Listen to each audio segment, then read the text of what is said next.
Hello दोस्तों, solution by PJ में आप सबका स्वागत है। आज मैं आप लोगों के लिए लेके आ गई हूँ दिसंबर महीने का करंट अफेयर पार्ट 1, जिसमें हम महत्वपूर्ण प्रश्नों का दिसंबर महीने के क्वेश्चन को डिटेल पूर्वक पढ़ेंगे। तो चलिए आज का पार्ट 1 का सेशन स्टार्ट करते हैं, वो भी करंट अफेयर के प्रश्नों के साथ। पहला प्रश्न है, संयुक्त राष्ट्र सम्मेलन के 16वें संस्करण का आयोजन कहाँ किया गया? तो देखिए, ये इम्पोर्टेंट प्रश्नों में से एक है। तो सबसे पहले इसका संस्करण भी ध्यान रखना है, जो कि कैमा संस्करण रहा, तो 16वां संस्करण। और ये जो 16वां संस्करण रहा, यह अब तक का, यानी कि अब तक का क्या रहा, सबसे बड़ा। इसलिए इम्पोर्टेंट और हो जाता है कि यह अब तक का सबसे बड़ा संयुक्त राष्ट्र भूमि सम्मेलन रहा। तो इसको आप लोग नोट डाउन जरूर कर लीजिएगा, जो भी महत्वपूर्ण बिंदु आपको नोट डाउन कराए जाएंगे। वहीं इसका आयोजन स्थल की अगर बात कर ले, तो इसका जो आयोजन कहाँ किया गया था, सऊदी अरब में। सऊदी अरब में भी कहाँ, तो रियाद। तो यहाँ क्या किया गया था, इसका आयोजन किया गया था।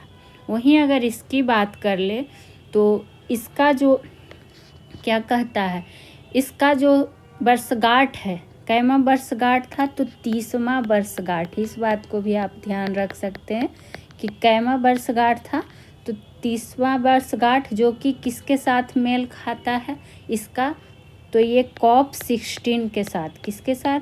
COP16 की जो थीम थी, हो सकता है आपसे COP16 की थीम ही पूछ दे, तो ये ज़्यादा आशा है थीम पूछने का। तो थीम क्या रहा, COP16 की थीम जो है, हमारी भूमि और हमारा भविष्य। हमारी भूमि और हमारा भविष्य जो है इसका थीम रहा। और इस किसके वर्षगांठ के साथ मेल खाता है, तो संयुक्त राष्ट्र सम्मेलन के 30वीं वर्षगांठ के साथ क्या खाता है, मेल खाता है। तो ये दोनों पहलू को आपको ध्यान में रख के चलना है, ठीक है। 30वीं वर्षगांठ का क्या है, जो ये COP का मतलब क्या होता है, कभी कभी आपसे इसका फुल फॉर्म ही पूछ देता है। तो conference of parties. Conference of क्या होता है, पार्टीज का 16वां सत्र सम्मेलन की 30वीं वर्षगांठ का क्या है, प्रतीक है। किसकी 30वीं वर्षगांठ का, तो संयुक्त राष्ट्र सम्मेलन का। तो ये सब छोटा छोटा पॉइंट है पर इम्पोर्टेंट। और जो संयुक्त राष्ट्र सम्मेलन का आयोजन हुआ, ये किसके लिए हुआ था, तो मरुस्थलीय से निपटने के लिए।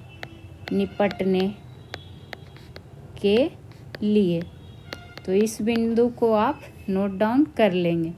अब आ जाते हैं प्रश्न नंबर 2 पे। किस दिन विश्व एड्स दिवस मनाया जाता है? और ये दिसंबर महीने के करंट अफेयर के हिसाब से इम्पोर्टेंट प्रश्नों में आता है, चूँकि कई बार ये क्वेश्चन पूछा गया है दिवस के रूप में। तो किस दिन विश्व एड्स दिवस मनाया जाता है? 15 नवंबर। तो 15 नवंबर को क्या कहता है, एग्जैक्ट जो इम्पोर्टेंट बन सकता है, तो ध्यान रखिएगा, जनजातीय गौरव दिवस। जनजातीय गौरव दिवस कब मनाया जाता है, तो 15 नवंबर को ही मनाया जाता है। और 15 नवंबर 2000 की अगर बात कर ले ईस्वी का, तो ये भी इम्पोर्टेंट है, क्योंकि झारखंड अलग हुआ था बिहार से। तो ये प्रश्न भी काफ़ी बार पूछा हुआ है। बात करेंगे अगर 14 नवंबर को, तो 14 नवंबर को चिल्ड्रंस डे तो मनाया ही जाता है, साथ ही साथ मधुमेह दिवस भी मनाया जाता है। कौन सा दिवस? मधुमेह दिवस। और जो विश्व एड्स दिवस है वो कब मनाया जाता है, तो 1 दिसंबर को। तो ऑप्शन नंबर सी हो गया इसका राइट आंसर। वहीं अगर एड्स दिवस की थीम क्या रही, चूँकि थीम काफ़ी ज़्यादा एग्जाम में अब पूछे जाने लगे हैं, तो एड्स दिवस 2024 की थीम अगर आपसे पूछे, तो थीम भी ध्यान रख लीजिएगा, take the right path, take the rights path. ठीक है, ये क्या है, इसका थीम रहा 2024 का, और ये आपको पूछ सकता।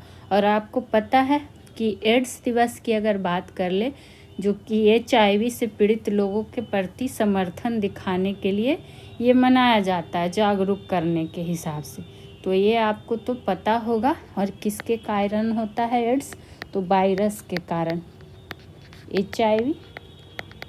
ठीक है, तो ये सब छोटा छोटा पॉइंट है, नोट डाउन जरूर करिएगा। आ जाएंगे अगले प्रश्न की ओर। भारत किस देश से अपना पहला गाइडेड स्टील्थ फ्रिगेट खरीद रहा है? ये प्रश्न आपको हाल ही में अगर कोई एग्जाम होने वाले हैं तो उसमें आपको ये दिख सकता है, क्योंकि कोई भी चीज़ पहला जब करंट में आता है तो वो अपने आप में इम्पोर्टेंट हो जाता है। तो क्या खरीद रहा है? Guided stealth frigate. तो ये किससे खरीद रहा है? रूस से। तो ऑप्शन नंबर बी हो जाएगा इस प्रश्न का राइट आंसर। और क्या कहता है, इसका नाम क्या रहेगा? पहला गाइडेड स्टील्थ फ्रिगेट की अगर बात आई है तो नाम भी पूछ सकता है, INS तुसील। INS तुसील है जो भारत का पहला गाइडेड स्टील्थ फ्रिगेट हो। नाम ज़्यादा पूछने का चांस है, और इसका देश, तो दोनों चीज़ आप क्या करेंगे, ध्यान में रख लेंगे बस। तो इसमें जहाँ लगेगा कि और आपको पॉइंट देना है वहाँ हम खुद देते हुए चलेंगे। और अगर अभी तक आपने हमारे चैनल को सब्सक्राइब नहीं किया है तो सॉल्यूशन बाय PJ चैनल को सब्सक्राइब कर लेंगे, और वीडियो को जितना हो सके ज़्यादा से ज़्यादा लोगों तक शेयर करेंगे। अगर आपका कोई सुझाव हो तो आप कमेंट बॉक्स में कमेंट करके बता सकते हैं। बढ़ जाएंगे अगले प्रश्न की ओर, जो कि है चौथा नंबर प्रश्न। संयुक्त राष्ट्र, यहाँ राष्ट्र कर लीजिएगा, टाइपिंग मिस्टेक है। संयुक्त राष्ट्र शांति निर्माण आयोग में भारत को किस अवधि के लिए चुना गया है? तो ये किस अवधि के लिए चुना गया है? 2025 से 26 का, या फिर 2026 से 27 का, या फिर 2027 से 28 का, या फिर नन ऑफ दी? तो इनमें से जो चुना गया है 2025 से 26 को, तो ऑप्शन नंबर ए हो गया इस प्रश्न का राइट आंसर। और किस देश को? तो ये भी ध्यान रखना है कि भारत को। ठीक है, वहीं बात करें कि संयुक्त राष्ट्र शांति स्थापना आयोग में भारत का वर्तमान कार्यकाल 31 दिसंबर को क्या हो रहा था? समाप्त हो रहा था। तो इसको लिखना नहीं है, बस आप नॉर्मली इस प्रश्न को ध्यान रख सकते हैं इसका क्वेश्चन आंसर के रूप में। ठीक है, चलिए बढ़ जाएंगे अगले प्रश्न की ओर, जो कि है 5वां नंबर प्रश्न आ गया है। किस राज्य को उसका 8वां बाघ अभयारण्य प्राप्त हुआ है? तो जिस चीज़ को अंडरलाइन करे समझिए वो आपसे पूछ सकता है। हो सके आपसे कैमा तो यही पूछ दे, तो ध्यान रख लेना है पहले तो कि 8वां और क्या, तो बाघ अभयारण्य प्राप्त हुआ है। और ये किस राज्य को हुआ है? MP को, या गुजरात को, या फिर असम को, या फिर उत्तराखंड को? तो ये हो गया है मध्य प्रदेश को। तो ऑप्शन नंबर ए होगा इसका राइट आंसर, यानी कि ये मध्य प्रदेश का क्या होगा? 8वां टाइगर रिजर्व बनेगा। ठीक है, वहीं बात करें अगर आपसे पूछ ले कि मध्य प्रदेश में भी कहाँ कौन सा वन्य जीव अभयारण्य, तो नाम ध्यान रखिएगा, रातापानी वन्य जीव अभयारण्य। अभी आपका करेंट अफेयर पार्ट 1 लाया गया है दिसंबर महीने का, हर महीने का कराया जाता है। आगे आपको दिसंबर का पार्ट 2, यानी कि दिसंबर महीने का जितना भी टॉप प्रश्न रहेगा महत्वपूर्ण वो आपको करा दिया जाएगा फुल डिटेल के साथ। तो इसको आप क्या करिएगा, ध्यान रखिएगा। और यह जो घोषित क्षेत्र है ये 1271.4 वर्ग किलोमीटर में क्या है, फैला हुआ है। कभी कभी आपसे ये डाटा भी पूछ देता है। स्टैटिक जीके के पर्पस से। करेंट के हिसाब से तो महत्वपूर्ण है ही। चलिए आ जाएंगे अगले प्रश्न की ओर, जो कि होगा 6 नंबर प्रश्न। सैयद मोदी प्रतियोगिता 2024 का कौन संस्करण जो है आयोजित किया गया था? किसका? तो सैयद मोदी प्रतियोगिता 2024 का देखिए संस्करण हमसे पूछ रहा है। तो ये संस्करण कैमा था? 11वां। तो ऑप्शन नंबर ए हो जाएगा इस प्रश्न का राइट आंसर। वहीं बात करें कि जो सैयद मोदी इंटरनेशनल है, जिसे आधिकारिक तौर पर सैयद मोदी इंडिया इंटरनेशनल 2024 के नाम से जाना जाता है। क्या? तो सैयद मोदी इंडिया इंटरनेशनल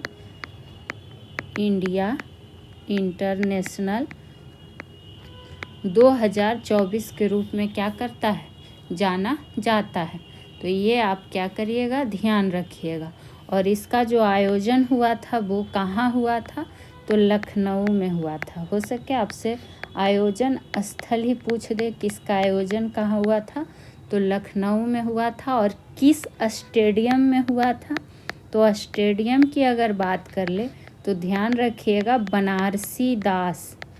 बनारसी दास इंडोर स्टेडियम।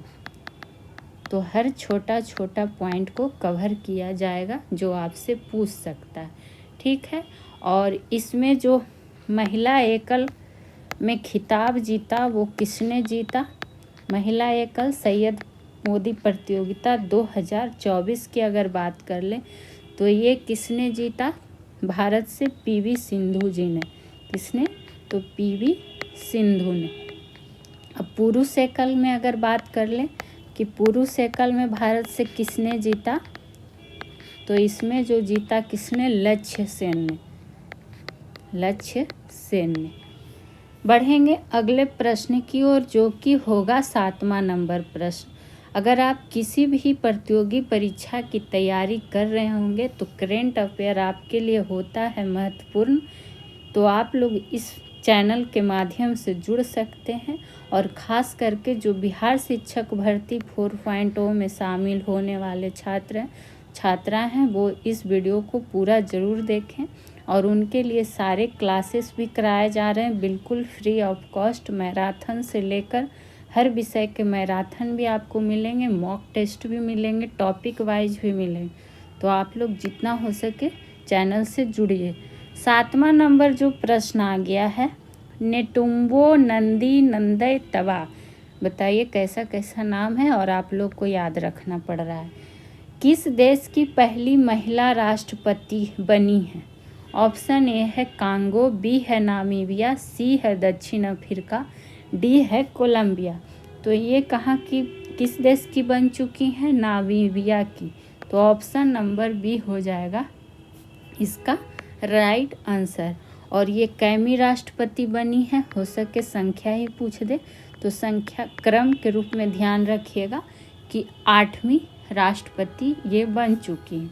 अब बात जब आई है नामीबिया की, तो चलिए कुछ इसमें स्टैटिक जीके भी कवर कर लेते हैं।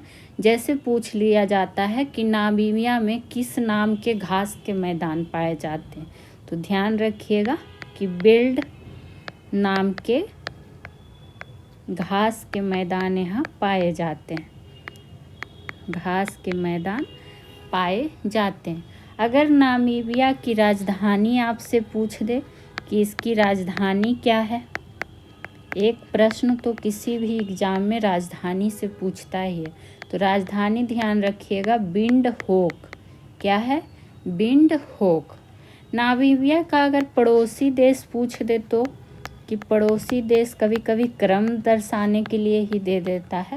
तो पड़ोसी देश में ध्यान रखेंगे अंगोला, बोत्सवाना, जिम्बाब्वे या दक्षिण अफ्रीका।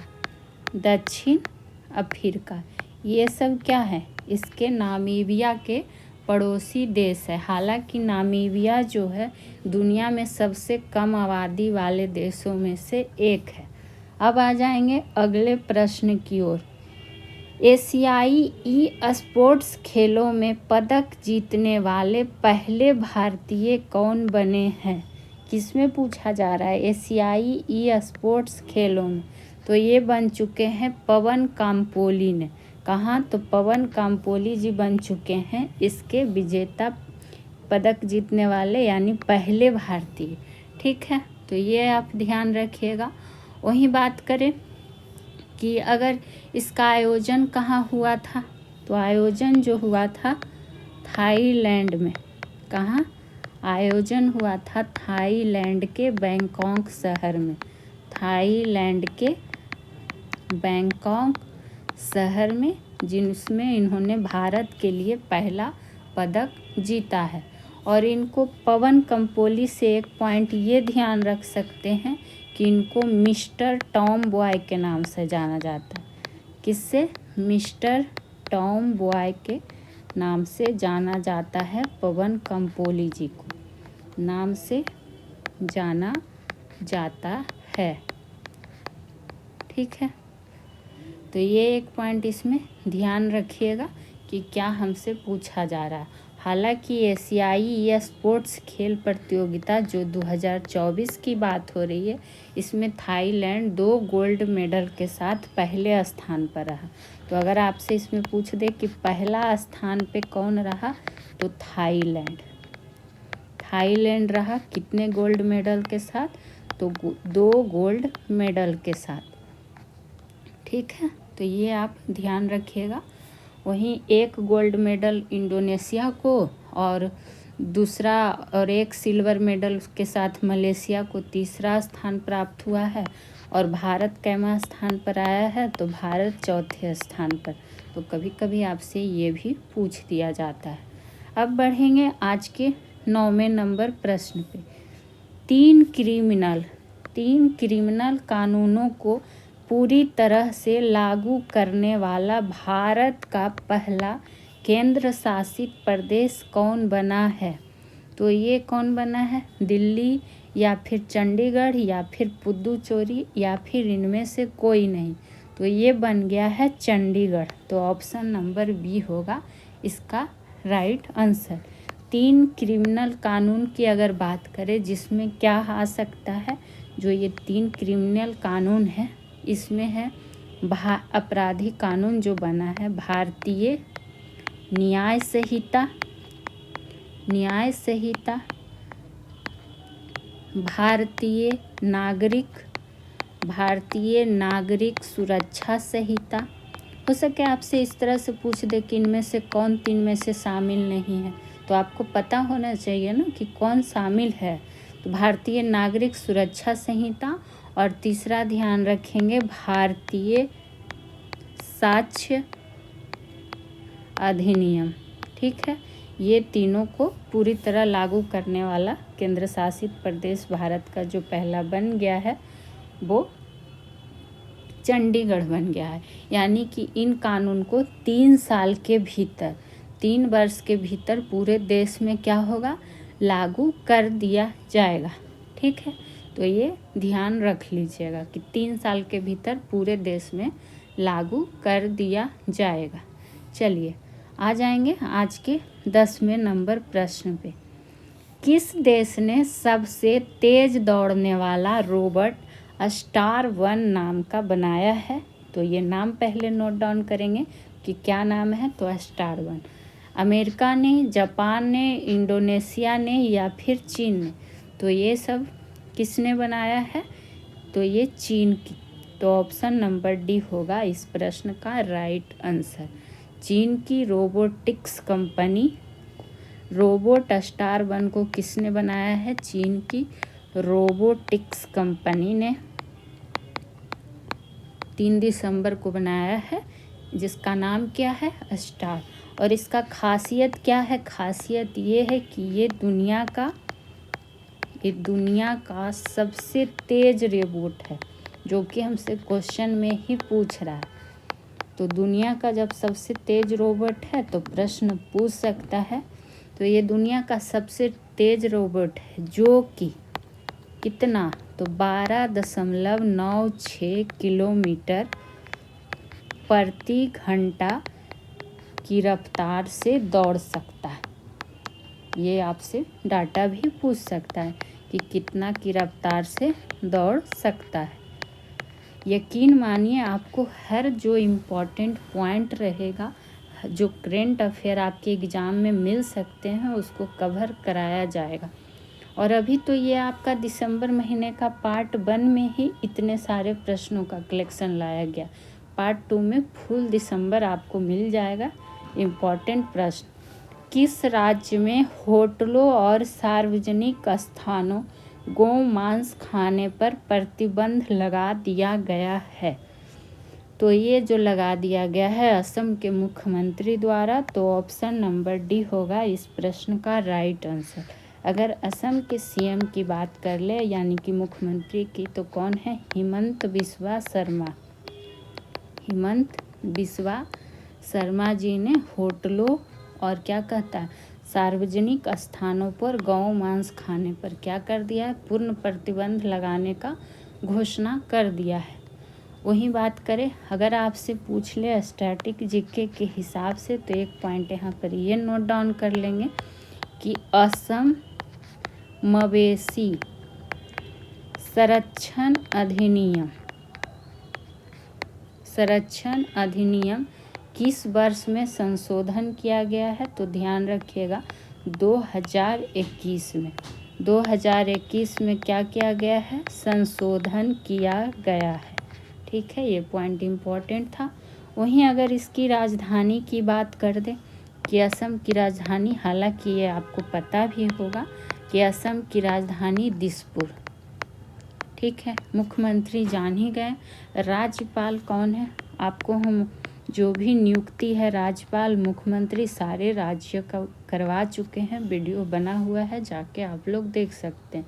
तो लक्ष्मण प्रसाद आचार्य ये राज्यपाल है। ठीक है, तो ये छोटा छोटा पॉइंट आपको अपने कॉपी में नोट डाउन करते हुए चलना है।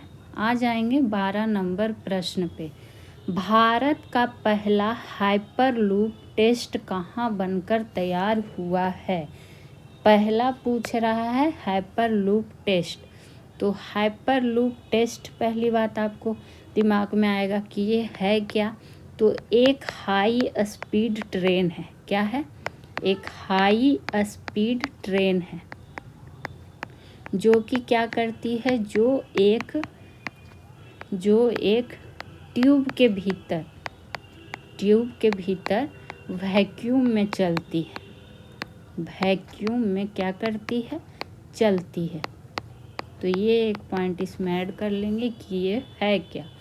और इस टेस्ट ट्रैक पर, यानी कि जो पहला हाइपरलूप टेस्ट बना है, इस ट्रैक पर 100 किलोमीटर प्रति घंटा की रफ्तार से क्या होगा? ट्रेन दौड़ सकती है। ये चीज़ ध्यान रखेंगे।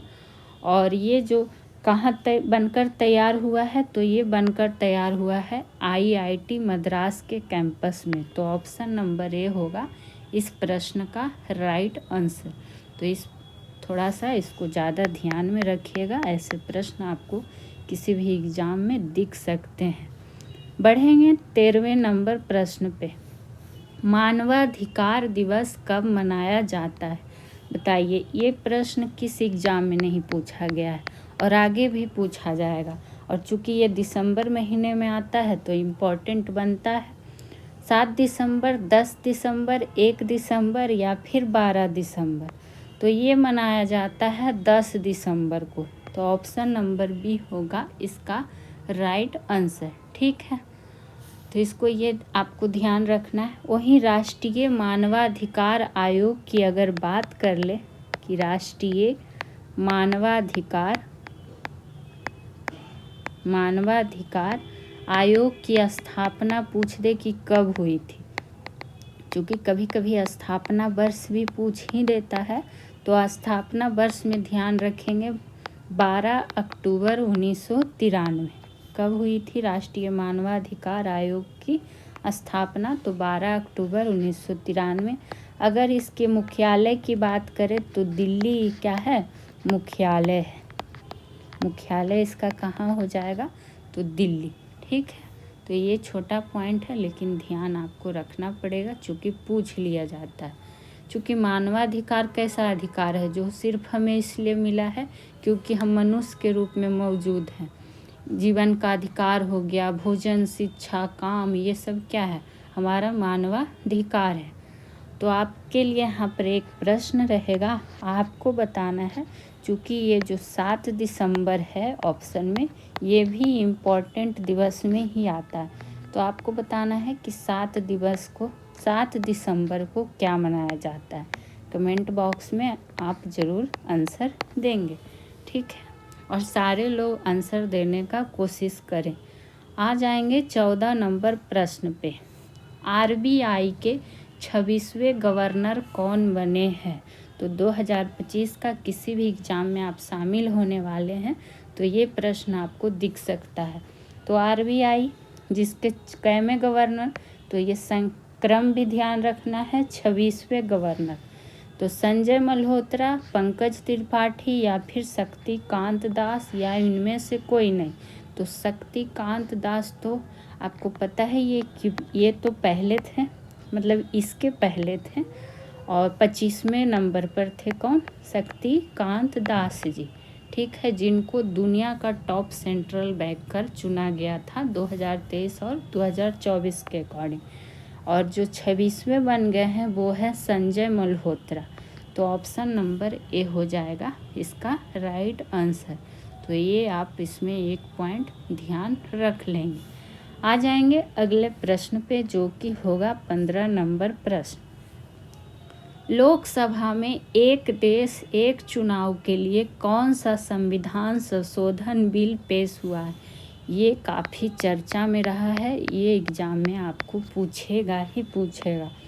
देख लेते हैं। ऑप्शन ए है 139वां, बी है 140वां, सी है 188वां या फिर 129वां।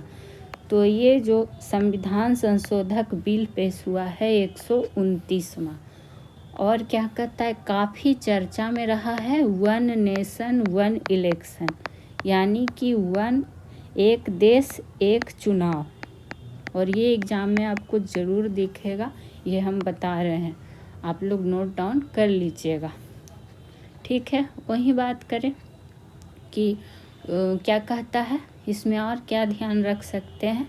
1 नेशन 1 इलेक्शन का मतलब क्या है कि पूरे देश में एक साथ ही लोकसभा और विधानसभा का क्या हो, चुनाव हो, उसी को कहा गया है 1 नेशन 1 इलेक्शन। ठीक है, चलिए बढ़ जाएंगे अगले प्रश्न की ओर। और आपका यहाँ पर थोड़ा सा टाइम लेंगे, क्योंकि इतना मेहनत करते हैं तो आप लोग का भी फर्ज बनता है कि सपोर्ट करें। वीडियो अच्छा लगे तो लाइक से शेयर ज़रूर करें। देखिए, आपको अगर BPSC TRE 4.0 के लिए GK GS का तैयारी करना है तो आप इस चैनल से ज़रूर जुड़ सकते हैं। हालांकि आप किसी भी प्रतियोगी परीक्षा की तैयारी कर रहे होंगे तो GK GS के लिए आप इस सेशन से जुड़ सकते हैं, इस चैनल से जुड़ सकते हैं। आपको फ्री ऑफ कॉस्ट बहुत ही बेहतरीन क्लास प्रदान किया जाएगा, मोर इम्पॉर्टेंट क्लास मिलेगा आपको, और काफ़ी डिटेल के साथ सारे विषयों का डिस्कशन भी कराया जाएगा। आप साइंस का मैराथन क्लास जाके कर ले, 3 घंटे लगातार आपको उसमें कराया गया है। ऐसा प्रश्न है जो आपको BPSC TRE 4.0 में ज़रूर दिखेंगे। तो आप लोग ज़्यादा से ज़्यादा सपोर्ट करें, बस आप लोग से यही रिक्वेस्ट रहेगा।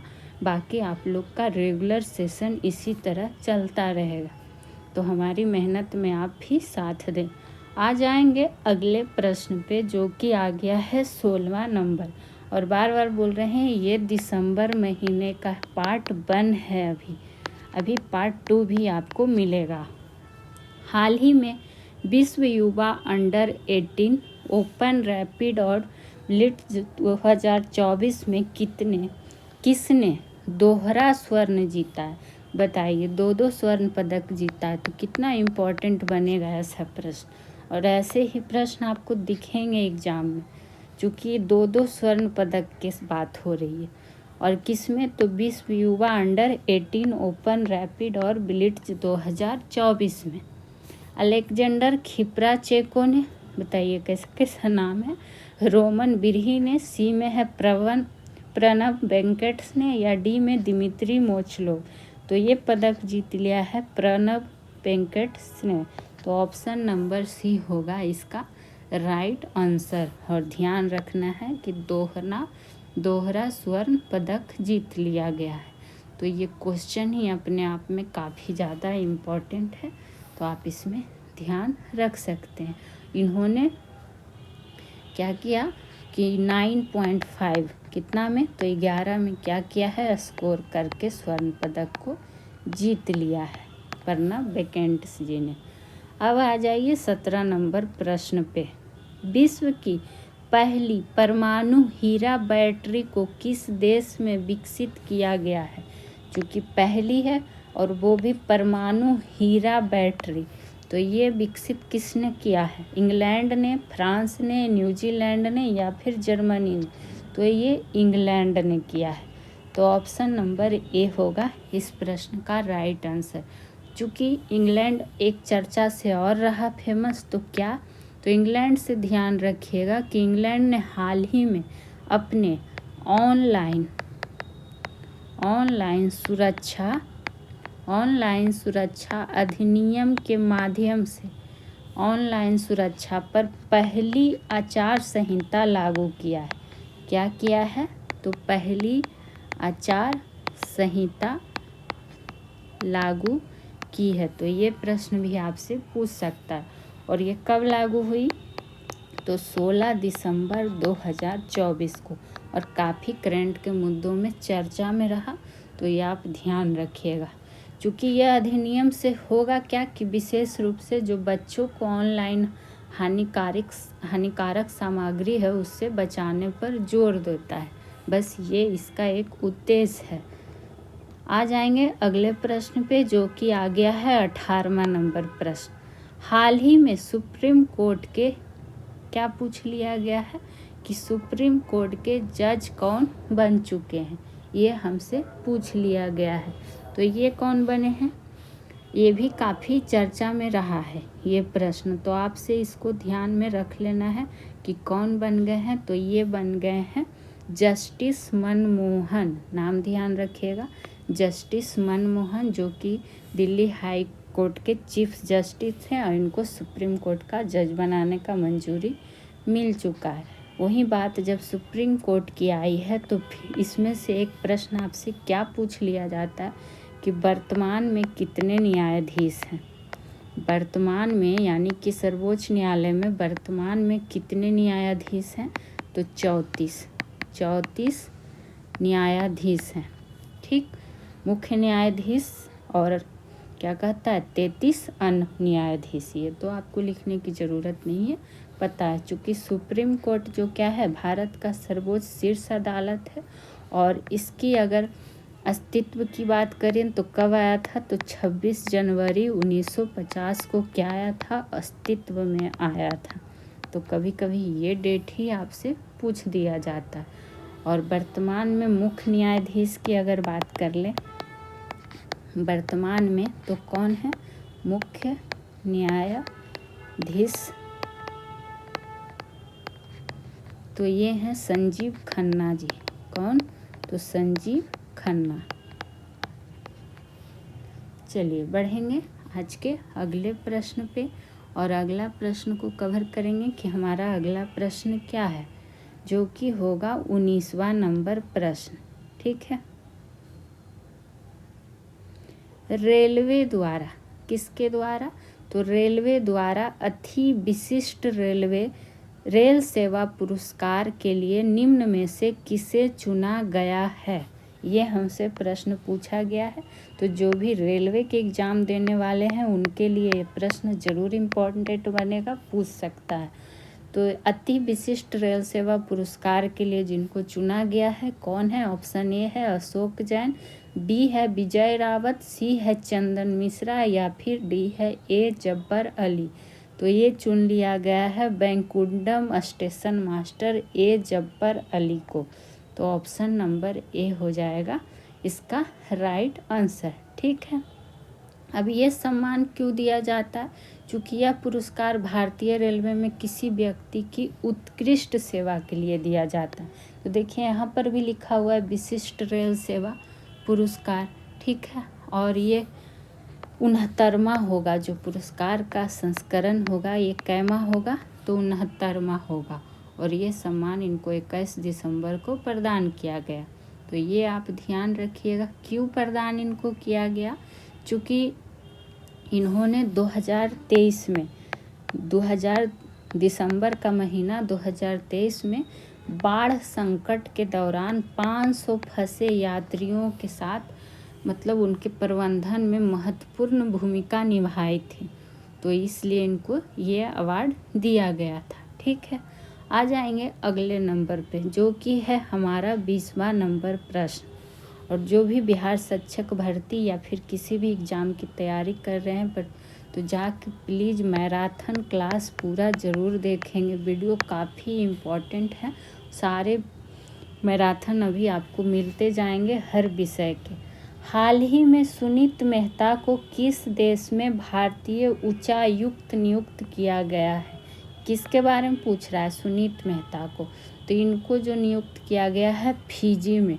तो ऑप्शन नंबर सी हो जाएगा इसका राइट आंसर।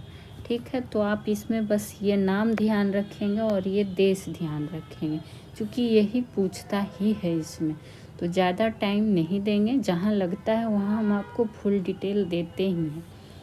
किस देश को विवादित हिजाब और शुद्धता कानून पर रोक लगा दिया गया है? तो ये चर्चा में रहा है, ये पूछ सकता है काफ़ी ज़्यादा। हालांकि सारे प्रश्न इम्पॉर्टेंट है, लेकिन जिस पे स्टार मार्क कर दे समझिए इसका काफ़ी चांस है एग्ज़ाम में आपको दिखेगा। तो ये कौन हो जाएगा? इराक या फिर ईरान या जॉर्डन या सीरिया? तो ये जो हो जाएगा ईरान। तो ऑप्शन नंबर बी होगा इसका राइट आंसर। किसने विवादित हिजाब और शुद्धता कानून पर रोक लगा दिया है? तो ईरान की राष्ट्रीय सुरक्षा परिषद ने। ईरान की राष्ट्रीय सुरक्षा परिषद ने इसके खिलाफ घरेलू और अंतर्राष्ट्रीय स्तर पर बढ़ते विरोध के कारण यह फैसला लिया गया है। ठीक है। तो ये आप क्या करिएगा, यहाँ पर नोट डाउन कर लीजिएगा। और अभी वर्तमान राष्ट्रपति कौन है? राष्ट्रपति तो नाम ध्यान रख सकते हैं मसूद पज़ेश्कियान। इस नाम से डेली आप किसी को बुला लीजिए, आपको 1 नंबर मिल जाएगा। वो भी सोचते रहे कि आपने उनको किस नाम से बुला लिया है। इसके हिसाब से हुआ क्या कि इस कानून के मुताबिक कि मतलब जो भी महिला हैं अपने सिर के बाल, हाथ और पैर पूरी तरह से नहीं ढकेंगी, उनके लिए क्या हो गया है कि 15 साल जेल और जुर्माना भी प्रावधान कर दिया गया है। ठीक है। तो ये आप इसको ध्यान में रख सकते हैं। आ जाइएगा 22 नंबर पे। किस दिन गोवा का मुक्ति दिवस मनाया जाता है? तो गोवा मुक्ति दिवस इम्पॉर्टेंट में से एक है। ये मनाया जाता है 19 दिसंबर को। तो ऑप्शन नंबर डी हो जाएगा इस प्रश्न का राइट आंसर। क्यों मनाया जाता है? चूँकि 1961 की बात है। आपको बोले थे ना आपको स्टैटिक जीके भी चलेगा कुछ कुछ। तो 1961 में क्या हुआ? पुर्तगाली शासन से क्या हुआ था? गोवा की मुक्ति की याद में ही क्या होता है, ये चीज़ मनाया जाता है। तो इसलिए ये इम्पोर्टेंट प्रश्नों में से एक है। ठीक है। आ जाएंगे अगले प्रश्न पे, जो कि है 23वां नंबर प्रश्न। संजय राम मराठे का हाल ही में निधन हो गया, वे कौन थे? तो कुछ निधन भी याद रखना ज़रूरी है। नाम क्या है? संजय राम मराठे, जो कि इतिहासकार थे या फिर अभिनेता थे या शास्त्रीय गायक थे या एथलीट थे? तो ये क्या थे? शास्त्रीय गायक थे। शास्त्रीय गायक भी और साथ ही साथ हारमोनियम कलाकार कार थे ये पंडित संजय राम मराठे जी, जिनका कि 68 वर्ष की आयु में क्या हो गया, निधन हो गया था। मेनली इनको हारमोनियम और मधुर गायन में इनकी विशेषज्ञता के लिए जाना जाता है। उसी तरह से कुछ और नाम हैं जो हाल ही में निधन हुए हैं और एग्ज़ाम में आपसे पूछ सकता है। जैसे कि पश्चिम बंगाल के पूर्व सीएम रह चुके, पहले पश्चिम बंगाल के पूर्व सीएम रह चुके किनकी, बुद्धदेव भट्टाचार्य का भी निधन हो गया है। तो निधन का प्रश्न था तो पूछ सकता है। पूर्व विदेश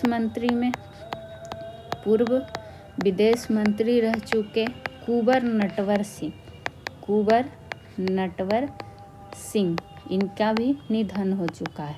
तो क्या पता हो सके आपसे ये ना पूछ के यही पूछ दे तो है। उसी तरह मेघालय के पूर्व सीएम रह चुके किनका,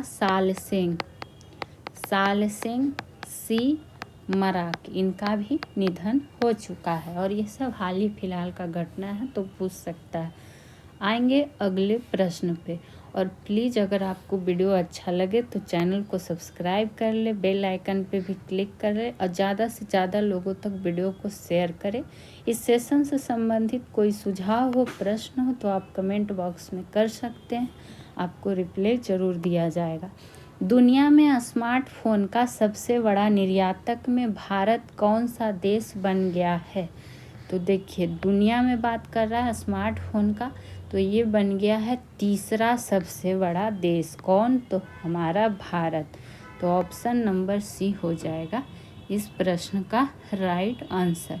यानी कि भारत का जो स्मार्टफोन है निर्यात के मैटर में 20,000 करोड़ रुपये को क्या कर गया है, पार कर चुका है। सोचिए, तो तीसरा निर्यातक देश में इसलिए नाम भी आ गया है और ये देश के लिए एक रिकॉर्ड तोड़ उपलब्धि थी।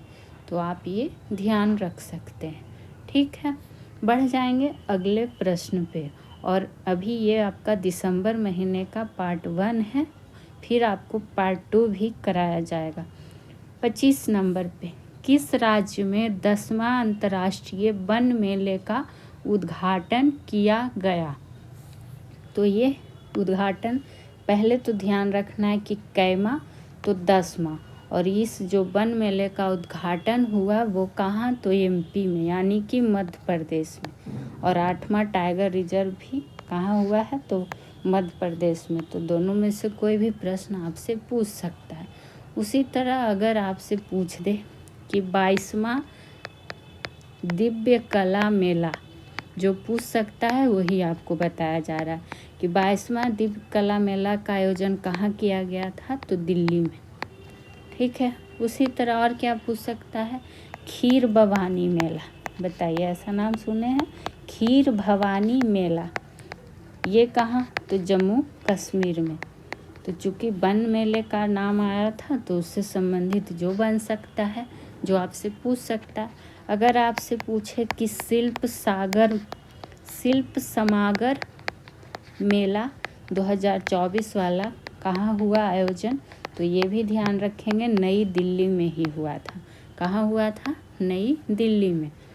और अब रहेगा एक प्रश्न आपके लिए कि अम्बुबाची मेला, जो कि एग्ज़ाम में बहुत बार पूछा गया है, लेकिन आपको ये बताना है कि अम्बुबाची मेला 2024 का आयोजन किस राज्य में किया गया। तो आप लोग सारे लोग इसका जवाब देंगे। तो आज का पार्ट 1 सेशन दिसंबर का करेंट अफेयर यही समाप्त होता है। फिर मिलेंगे नेक्स्ट वीडियो में। Thank you.